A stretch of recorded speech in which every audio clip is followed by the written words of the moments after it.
আপনার স্ত্রী যদি গর্ভবতী হয় তাহলে এই কাজগুলো কখনোই করবেন না। 1. ঝগড়া বা রাগ দেখাবেন না। 2. অবহেলা করবেন না। 3. ভারী কাজ করতে দিবেন না। 4. খাবার ও বিশ্রামে অবহেলা করবেন না। 5. তাকে মানসিক সাপোর্ট দিন। আপনার স্ত্রী যদি গর্ভবতী হয় তাহলে এই কাজগুলো কখনোই করবেন না। 1.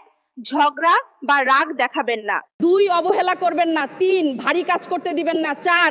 খাবার ও বিশ্রামে অবহেলা করবেন না। 5. তাকে মানসিক সাপোর্ট দিন।